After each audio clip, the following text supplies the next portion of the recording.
You're listening to the Cleveland Browniacs, a show where two moderately intelligent guys attempt to make sense of the Cleveland Browns. The Cleveland Browniacs podcast is a part of the Fanatical Elves podcast network, a part of the Fans First Sports Network. Here are your hosts, Elliot Kennel and Joel Cade. Take it, All Joel. right. Welcome to another version of the Cleveland Browniacs. This is where me, with my podcast, What the Elf Was That, and Elliot, who does the Oracle. Is it called the Oracle or the Oracle Speaks? The Oracle Speaks. The Oracle Speaks does his podcast, and we get together because we normally don't agree on things and hash it out. So check out What the Elf Was That, check out the Oracle Speaks, and then you can come listen to us argue this stuff out. It's like an all-star game, right? You get the best together. What could be better?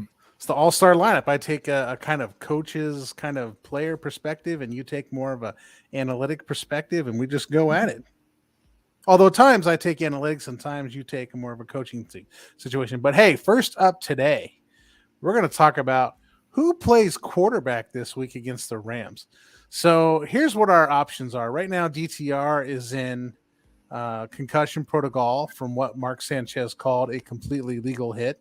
I would love to hit Mark Sanchez completely legally, but I'm not sure he's going to let me do that. But if you saw him on the broadcast, he looked like he's been hit legally three or four times. I think what Mark Sanchez meant was possibly that he wasn't the defender was not leading with his helmet. Is that what he meant? I don't know. He was certainly late. It was a late hit in the air after the ball was thrown. After the ball was thrown, he jumps into the air and hits DTR in the helmet. Yeah. Well, no, I didn't see that. I didn't see him lead with his helmet. I did see that. No, he hits him in the helmet. He hits him in the helmet with his shoulder pad, which bloodies his lip. But he's clearly going for a chin shot, which is not ethical or moral. Specifically, it was like, in my opinion, completely illegal because he went after his head. Just because he didn't go after his head with his own head, he went after DTR's head with a shoulder pad. I'm not sure exactly what the rules are, but you're not allowed to do helmet-to-helmet contact, nor are you allowed to lower your head and spear the guy with your helmet. Like they did to Amari Cooper? Yeah, like that. Okay. But I think you can't. So I think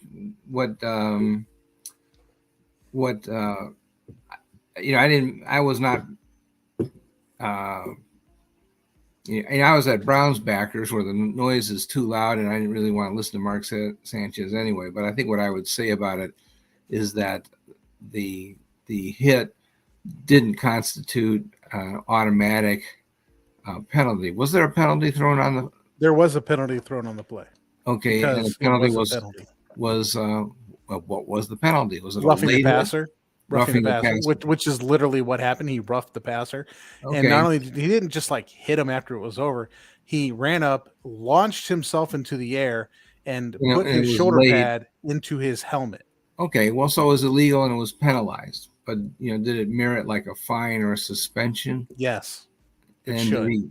Was fine he fined? At least suspension? You got to do 2 or 3 of those. But yeah, well, I think what you have to do to get fined or suspended, that's what I'm saying, is that you have to actually lead with your helmet or make helmet-to-helmet contact. People don't get suspended for that. They get suspended for doing that multiple times. Mm-hmm.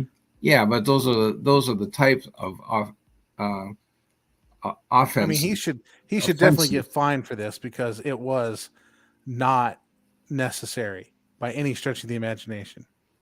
You might get him on the fact that it was overly violent and was after the whistle had blown.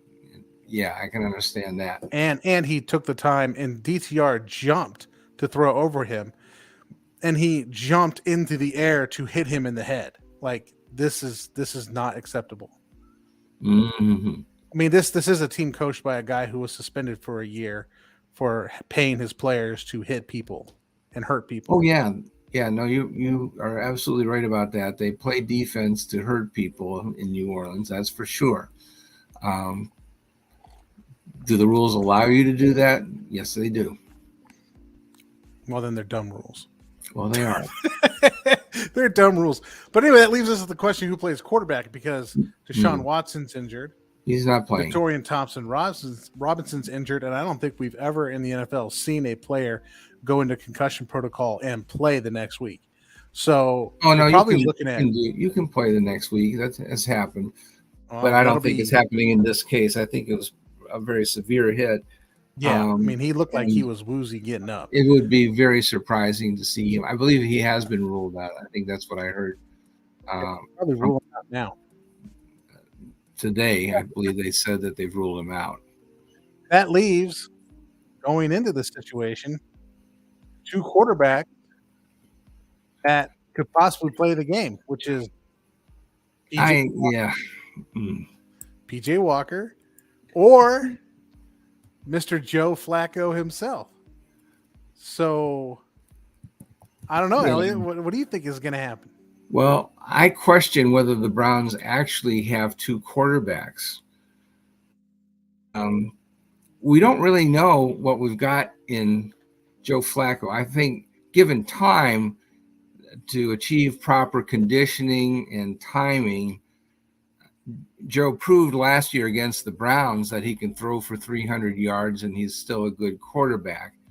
Whether or not he's able to remain injury-free or whether he's injury-prone, we don't know about that. We don't know what kind of shape he's in. If you look on Twitter, the videos that we've seen are just him playing soft toss with Brown's receiver. He's not really running around or doing very much. It's just really playing catch. The Browns did not audition anybody else, just one audition, and then they made a yes or no decision. Of course, you say yes. But there was no other choice. There is no other choice. I don't know whether he's ready to be a backup quarterback. The Browns may really have only one option. And if Flacco comes into the game, I'm not sure whether he's actually able to play anything like a full game. Maybe he can play a quarter or something like that. I don't know.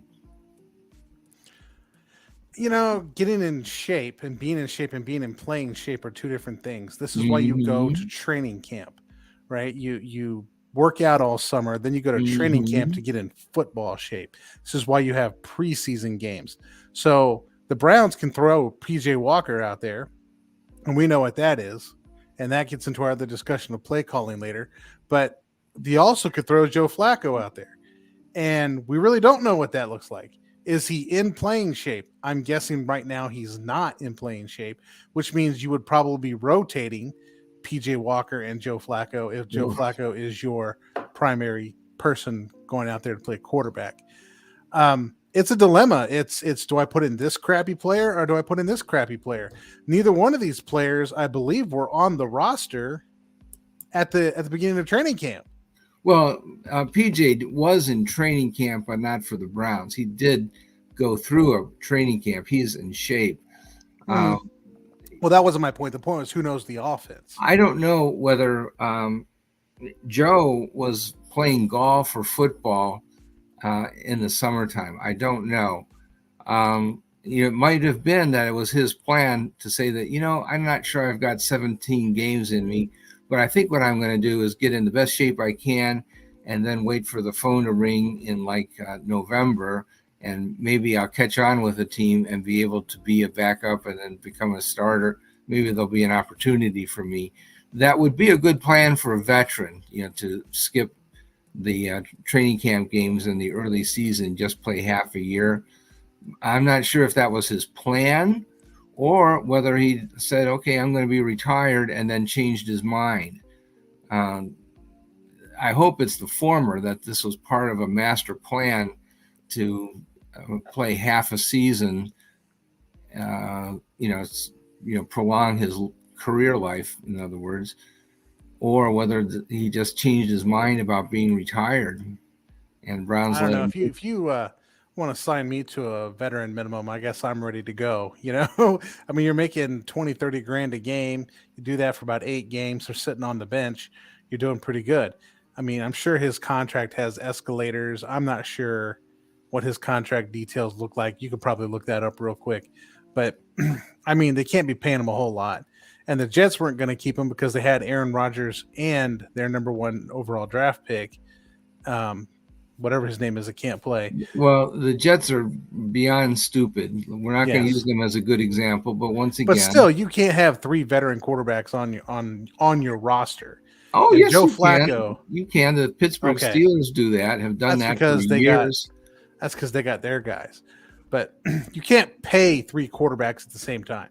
That's what I'm saying. Somebody's got to be on a veteran minimum. Of course you can't. Well, yeah, okay, there you go. They are on a minimum, and PJ Walker is on a minimum. I don't know what Flacco is. You can't pay $20 million to one, $5 million to another, and but $10 million to a third. There are a lot of quarterbacks that you can obtain that are at the minimum or close to it, and I can name a few. There are not that many options available that are familiar with the Stefanski playbook at this point, but there are a few. Flacco was. Flacco was? Yeah, he played in that offense in New York. That's the offense they run at the Jets. Well, okay, but he didn't. Straight out of that Shanahan system. Okay, but he didn't play for Stefanski. No, but the basic offensive system is what it is. Similar. Right. But what Flacco needs to learn is how the 2023 Cleveland Browns are running that specific offense. That's what he needs time for. And he needs time to get into football playing shape. He needs to go out there and throw the ball, run around a little bit, things like that, which means we're probably looking at PJ Walker this week, which is a disaster. Now, if you can just get him to go out there and like keep the ball moving, you'll be okay. But to do that, you're going to have to run the football. Yes. Well, PJ, let us not forget, beat San Francisco. If you can beat San Francisco, you should be able to beat just about anybody. So I think I give him a puncher's chance. And, I think if we're going to do stuff like panic and run trick plays every 5 plays, then no, we're not going to win. Well, you know what? That brings up to us up to our next topic. So why don't we go to our break? All right. And then we'll come back and we'll talk about play calling. All right, everybody, hang on. After the break, we will get into Kevin Stefanski and play calling, which will probably be your most favorite segment of the day. Hang on.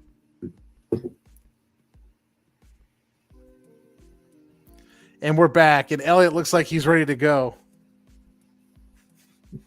We're going to fight this one out. All right, Elliot, give me your spill on Kevin Stefanski's play calling. My standard spiel, which I've said since the beginning of the season, the Browns have an excellent defense. Actually, I'm not sure if they're still excellent after all the injuries. The offense is not so excellent. I think it's kind of rags. But you can win ugly football games with a great defense. You do not need a franchise quarterback to win at football if you've got a very good defense. But what you will have to do is win the battle of the turnovers, which means avoiding turnovers on the offensive side of the ball. And that means playing very conservatively.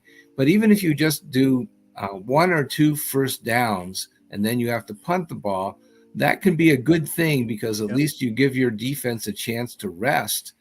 You don't have to throw the ball all over the ball yard and make fantastic trick plays and stuff. And, what the Browns did, turning the ball over at the first opportunity for DTR showed, number one, that they have no confidence in DTR. They did not believe that he should hand the ball off. And they said, oh, man, we're going up against 8, 9 men in the box, and we just can't run the ball, and we don't trust you to pass the ball under those conditions either. So we're going to run a trick play. You're talking about PJ Walker or DTR? No, I'm talking about, did I say DTR? I meant PJ Walker. Because this sounds like PJ Walker. Yeah, excuse me. Yeah, when PJ came into the game after DTR got injured, they showed that they have no confidence in him. And they wouldn't let him throw, and they wouldn't let the running game do its thing either. And I think this is where Stefanski, if there's something to say about his play calling, this is where he gets himself in trouble. Okay, when he's got a quarterback he doesn't think can win the football game, and he feels like to give the team the chance, he has to, as a play caller, give them extraordinary situations to be Mhm. successful. So it's like Stefanski says, okay, I don't have an offense that can score points or keep first downs going. Therefore, I have to, as a play caller, manufacture plays that keeps the game going because the players are inadequate. And that is not how you coach or call plays. Okay. I kind of said this on what the elf was that, right? Players get first downs.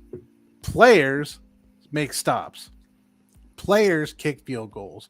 Players block field goals. Players will win and lose a football game. Coaches coach those players to play and then put them on the field. Coaches call plays, right? Play calls can hurt you or help you, but not as much as I think Stefanski thinks that his play calling can help. Okay. He sees a situation that's in dire straits, so he's like, okay, I'm going to have to play call our way out of this. Yeah. And when he starts that stuff up, then you're kind of trying to take the offense on his own back when coaches don't run the offense. Coaches call plays. So you can't call plays that players can't execute or haven't practiced. The Mhm. sin of all sins that a coach can do is call a play that a team has not practiced. Okay? And Yes, that's literally absolutely. what they did with PJ Walker. It's Yes. he Yeah, probably had putting a no guy. reps for that particular play all season or all week. Okay. But then they're going to call that play and they're going to have him take the reps. And there's question about whether Strong had any reps in that play the He whole had no week or reps not. in the game, that's for sure. No carries.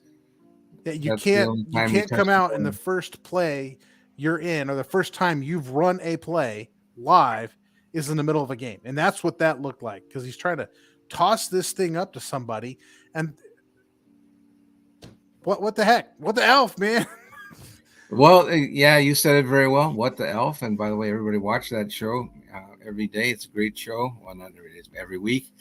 Um, the Yeah, no, I thought that's exactly right. And our young colleague Sam Addison said it looked like desperate football, and the Browns got desperate even when they were almost tied.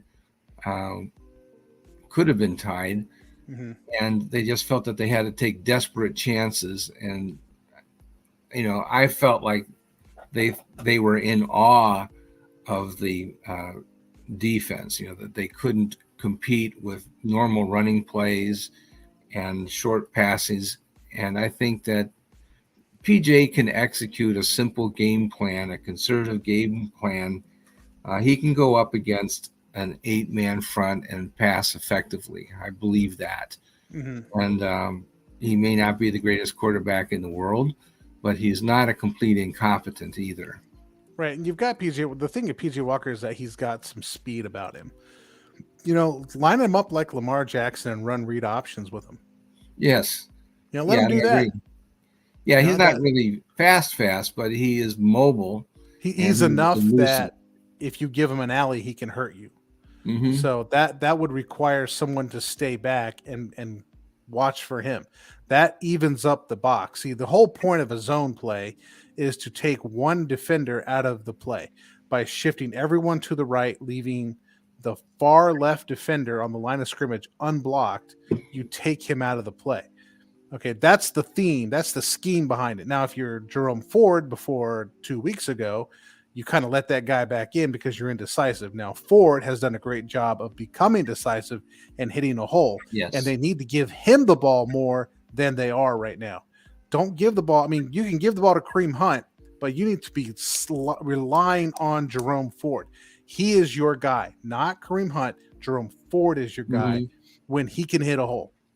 But Yeah. the Well, they gave zone it to him. offense, They gave it to him 9 times last week. uh, Nine. Nine. I'm not. I mean, Nine. that means between the two of them, they got about 20 carries, right? No. No. Cream didn't get. Let me look it up, but I think they had under 15. Well, the whole idea of the outside zone is to create a numbers advantage in the box. So if you do have 8 people in the box and you have somebody that can hold the backside defender, you can create a 7-on-7 or a 7-on 6 advantage by just through the scheme. That's the point of the outside zone offense. Okay. 16 So total carries between what, Jerome 8 and and 7, Kareem. 9 Yeah, 9 and 9 and 7. 7, 9 and 7. Yeah. I mean, That's I ridiculous. just think the Browns, and I think you're right on this one respect. The Browns need to come out and play, run the football, throw if you have to, football, and let your defense take care of the situation. I mean, Stefanski has to understand that this is a defensive football team, and he will not be able to scheme them a touchdown.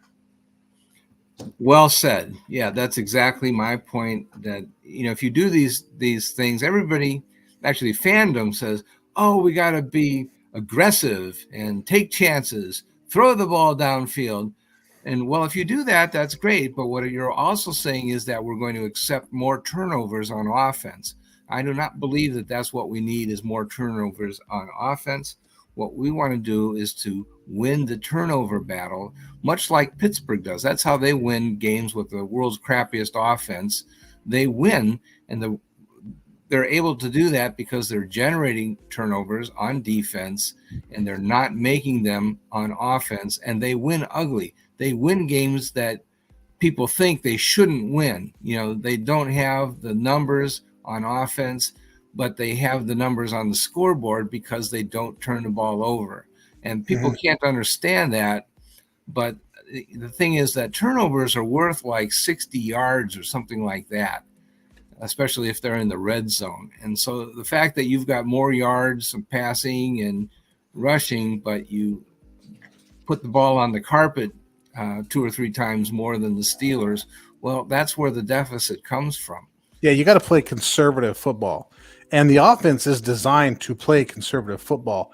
And there are quarterbacks out there who've won Super Bowls playing conservative football, namely Joe Flacco. So you've got the right guy for the offense. The question, I mean, this really is the question that's going to come down to is, can Stefanski show restraint enough to play a conservative game?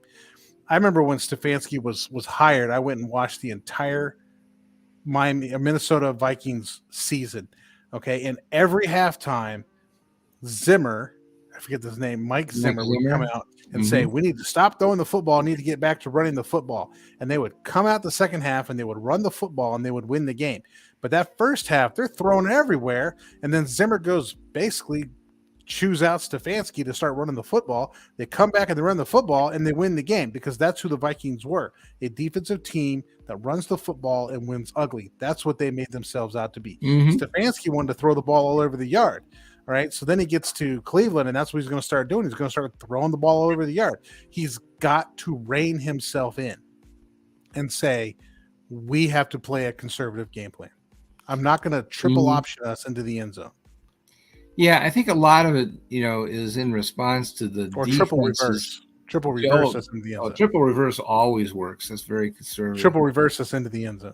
Yeah, there's the other team is selling out against the run, and we're seeing a lot of 8-man fronts, 9-man blitzes and stuff like that. But there are remedies for those. They're called screen passes and run pass options, stuff like that. Yes, those need to be played. The answer is not throw the bomb, throw deep balls, and ignore the run. That is not the response, at least not for this team. Punting is not a terrible play when you're the Cleveland Browns of 2023. If you right, have I would agree with that as well. It's not awful. What is awful is turning the ball over, and especially doing it early. And you have to score when you get inside the opponent's 40. You have to. You have to score. Kicking a field goal, not a bad thing. Prefer a touchdown, but you have to score. You can't walk away with 0 because you went for it on 4th down. There you go. I think I'll push back a little bit that I do believe that with a good defense, the analytics say that you should go for it on 4th and 1 near the goal line. But I'm all for going for it on 4th down. I'm all going. If you're at the 1, then just go for it. Okay, because if you can't make that, then you just don't deserve to win the football game. Just go for it. But you can't get it to 35 and got 4th and 3 and decide to go for it. Exactly, At because that point, you've got to kick a field goal. Yes, because you may not have that chain reaction of events that will result in a touchdown, but you can score with a field goal kicker, and our guy has the range. So kick the field goal. That I agree with totally. In our situation where we think that we can beat the other team with just a few field goals, we should kick those field goals and not think that we're going to need 1,000,000 points in order to win. Right. Instead of the offense's goal being let's score a bunch of points, the offense's goal needs to be let's run the clock. Run the clock. Yeah. Try run to the score. Clock, whatever way we need to run the clock. Either it's short passes, if it's running the football, and you got to get first downs. So yes, get some first downs. You can be creative within a 5-yard zone. Just don't run those stupid triple option reverse craps. Nobody runs those things well in the team. I can see a jet sweep, do that. But those reverses and crap, just stop it. Just stop it. It doesn't work. Just stop it. Yeah, we need another commercial break, John, right there. Edit that part out. Edit that out.